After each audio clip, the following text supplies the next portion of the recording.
Assalamualaikum warahmatullahi wabarakatuh. Selamat siang.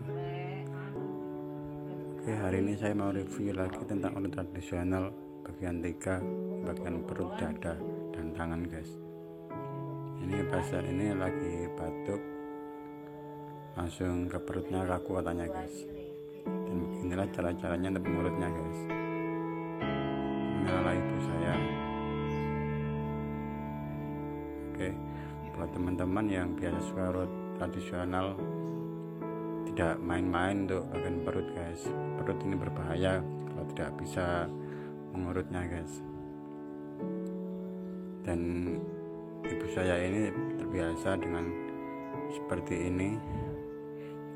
Beliau ini juga terbiasa sudah menangani bayi, anak kecil, itu sudah biasanya, guys, dipanggil-panggilan, guys, jauh-jauh, tapi ya cuman di daerah kecamatan saja, guys, paling jauh-jauh dari bagian kecamatan,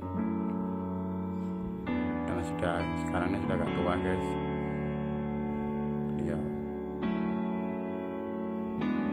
ini kadang-kadang bisa ada 4 orang 5 orang per satu harinya. Itu 3 orang itu sudah nggak kuat ya, guys, tenaga sudah terkuras habis. Nah, kadang-kadang pasien pun ada yang mau direkam, ada yang mau enggak, guys, gitu.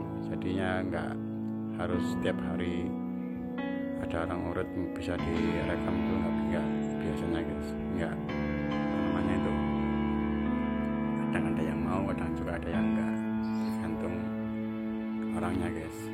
Oke, buat teman-teman yang mau belajar cara-caranya, begini caranya, guys, selamat menyaksikan dan selamat mencoba.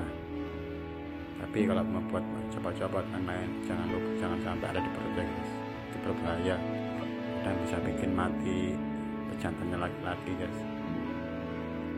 Ini ibu saya ini kalau ada yang kena macam impoten, menghidupkan pejantan pria itu bisa, guys, caranya, guys.